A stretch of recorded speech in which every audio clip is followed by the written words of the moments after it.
Wait. I'm not about to get on a plane piloted by someone like you. Sir, I promise my disability has no impact on my ability to fly. In fact, I've logged over 15,000 hours in the air during my 20-year career with the airlines. You can lie about your resume all you want. I'm not letting you get me killed. Not today. I need to get to Houston in one piece. The first-class lounge at JFK buzzed with quiet murmurs, but around Gate 34, the air turned thick with tension. Passengers waiting to board their flight to Houston looked up from their phones, their conversations interrupted by the unmistakable sound of confrontation. A flight attendant, her polished smile fading fast, tried to calm the storm brewing between a distinguished-looking but visibly irate passenger and the man in uniform facing him. James Rodriguez, the pilot in question, kept his expression neutral, though a flicker of exhaustion crossed his face. He'd been here before, too many times to count. Richard Wilson, a tall, graying man in a tailored Navy suit, radiated indignation. His expensive Rolex glinted under the airport lights as he gestured toward the wheelchair at James's side, his voice dripping with disbelief. You mean to tell me that the captain of this flight, this multi-million-dollar aircraft, is paralyzed? Wilson let out a sharp laugh. This is a joke, right? Where are the cameras? James inhaled slowly, steadying himself against the familiar bite of ignorance.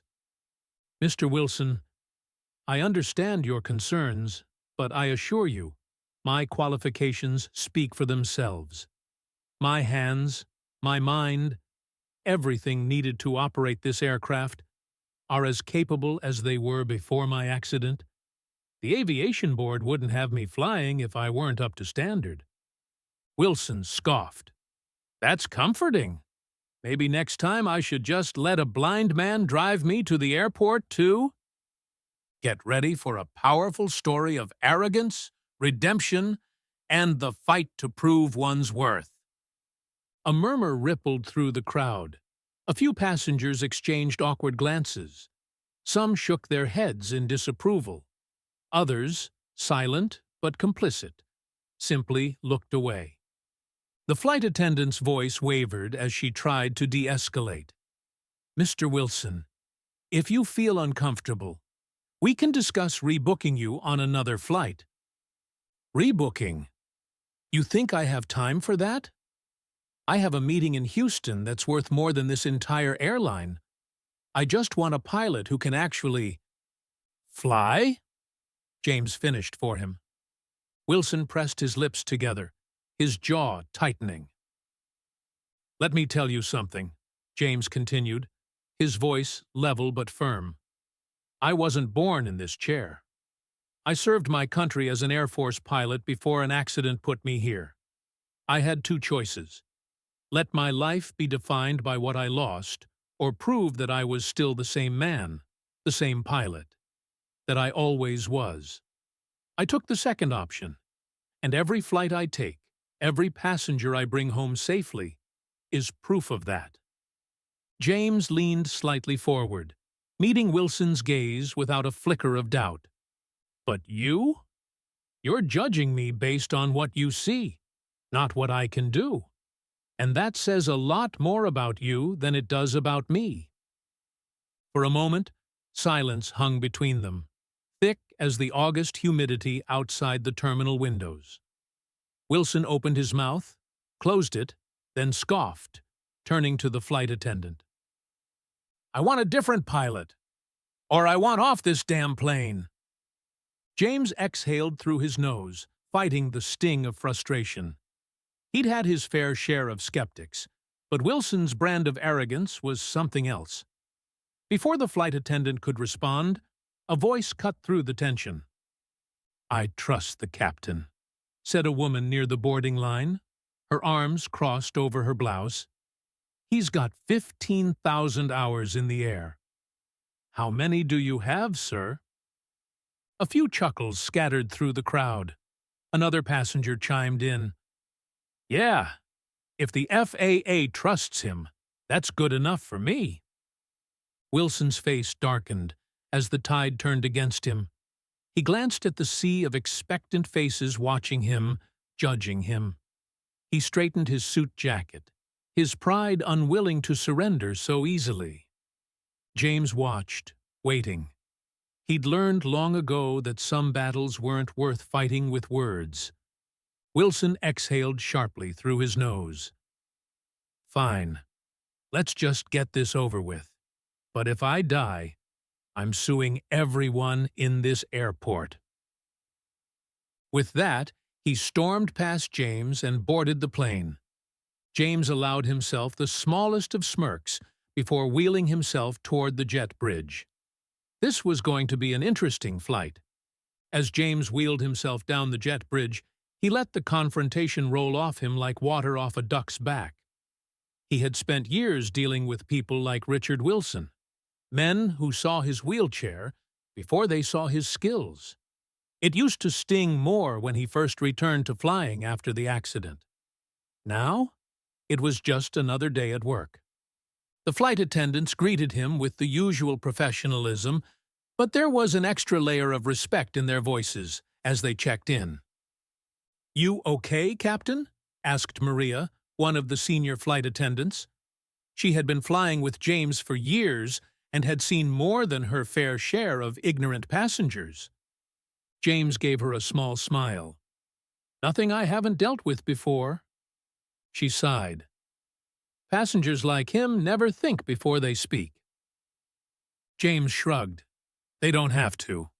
The world's never made them. Maria glanced toward the first-class cabin, where Wilson had taken his seat. "Want me to accidentally spill a drink on him?"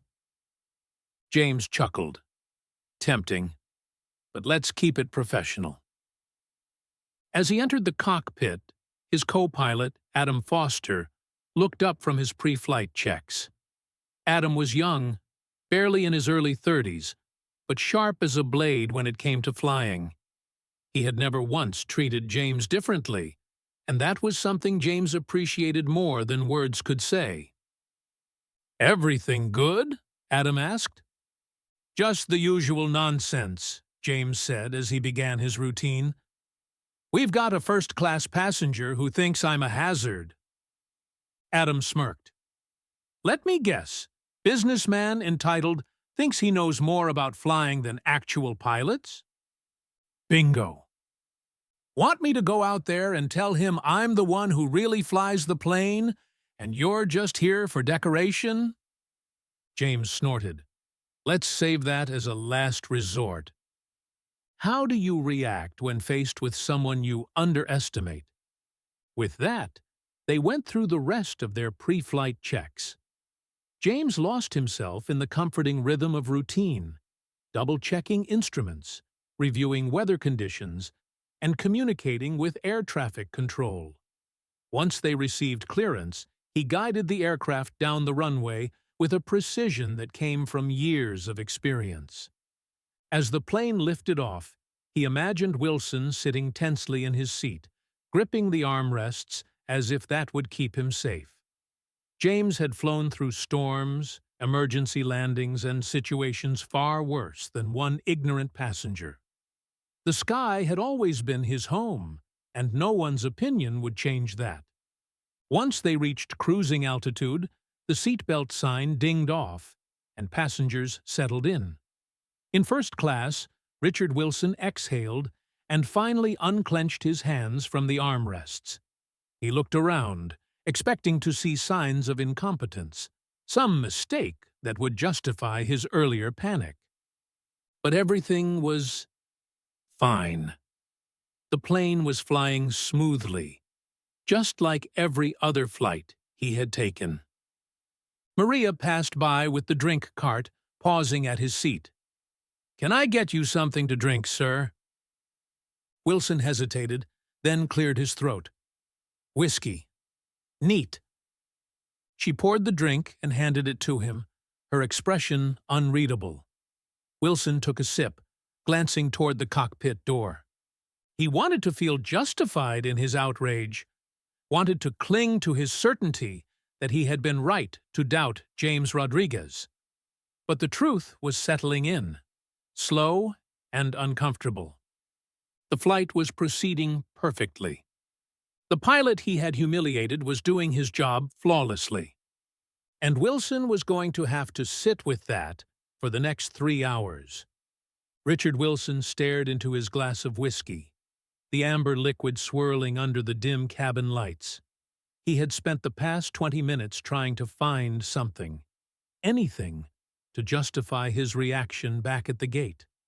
But the plane was steady, the service was impeccable, and there wasn't a single indication that James Rodriguez was anything less than an exceptional pilot.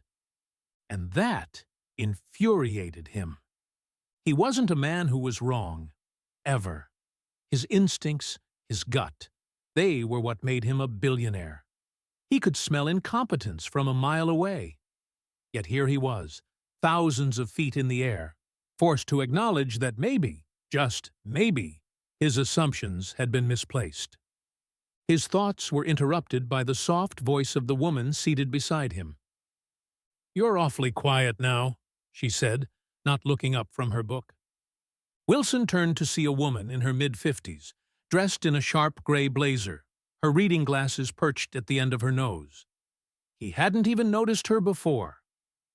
"Excuse me," he said, irritated. She turned a page calmly.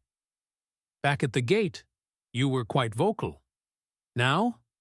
Not a peep. Funny how reality has a way of humbling people." Wilson stiffened. "I don't know what you're talking about." The woman finally looked at him, her dark eyes sharp. "Sure you do. You humiliated a man for something he has no control over. And now you're realizing that he's twice as competent as you gave him credit for."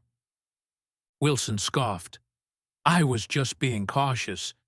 It's common sense to want the best pilot in control of a plane, not—" "A man in a wheelchair?" she finished for him. "Because that's all you saw. Not his credentials, not his experience. Just the chair." Wilson clenched his jaw. "Look, lady, I don't need a lecture on political correctness."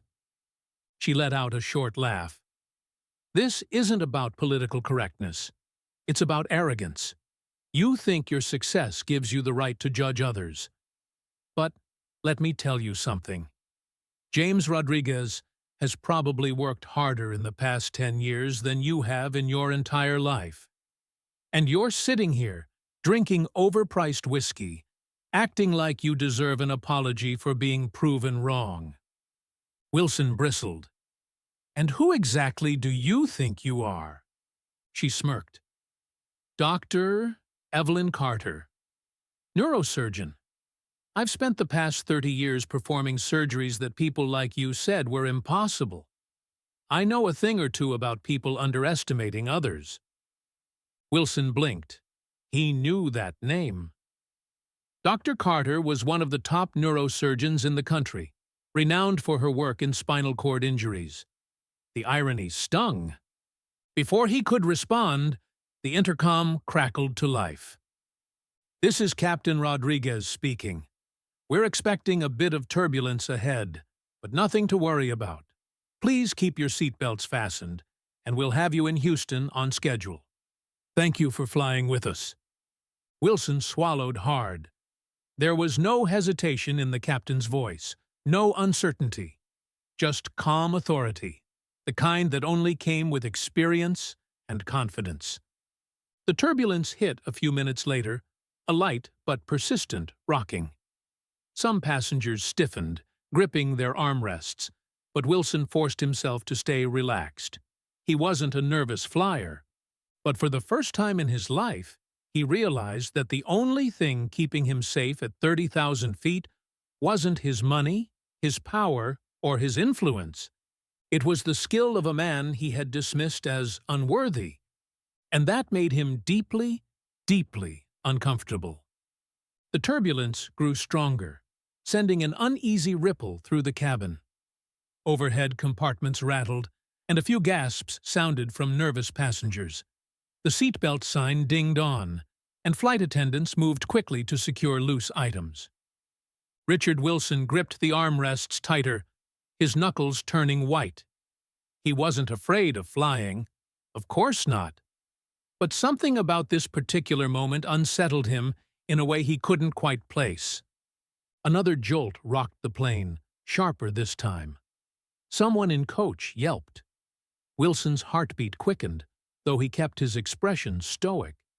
He stole a glance at Dr. Carter, who was still reading, utterly unfazed. "You don't seem worried," he muttered. She turned a page. "Because I'm not." Wilson exhaled through his nose, his irritation mounting. "We're shaking like a damn washing machine." She finally looked at him, unimpressed.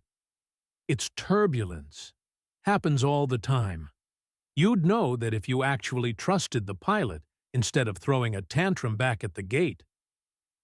Wilson's jaw clenched, but he had no time to reply. The intercom crackled again. "Ladies and gentlemen, this is your captain speaking. We're experiencing a pocket of severe turbulence due to unexpected wind shifts. We've already adjusted course to minimize impact, but for the next few minutes, I need everyone to remain seated with their seatbelts fastened. Flight attendants, please secure yourselves as well." James's voice was steady, commanding, utterly unshaken.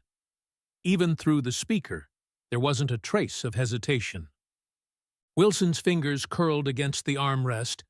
The plane jolted again, sharper this time, sending a tray from first class clattering to the floor.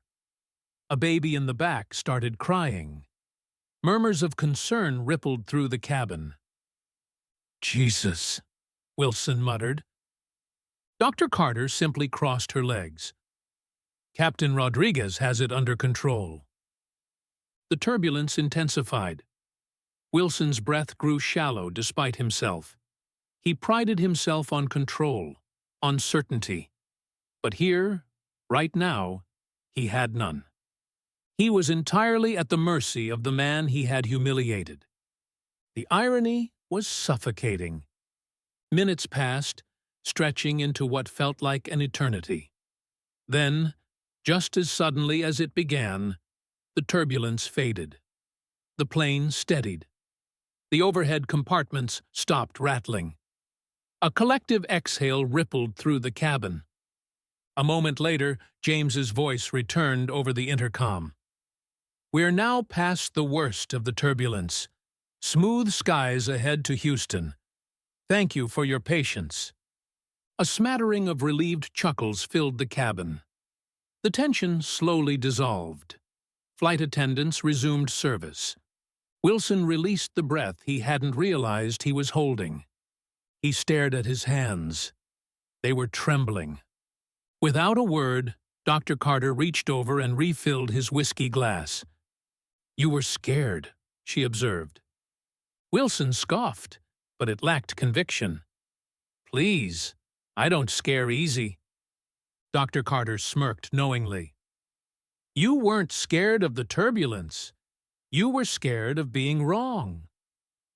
Wilson didn't answer. He just took a long sip of his drink, staring at the cockpit door, where Captain James Rodriguez was still flying the plane, exactly as he'd promised. The rest of the flight was smooth, but Richard Wilson couldn't relax. Even as the plane glided effortlessly through the sky, the tightness in his chest wouldn't go away. He was a man who built his fortune on instincts. And right now, those instincts were forcing him to face something he had avoided for years. He had been wrong. James Rodriguez had proven himself beyond a doubt. The turbulence had been rough, but the flight remained steady, controlled, safe. Wilson had watched passengers tense up, had seen fear in their eyes. But the captain? He hadn't faltered once.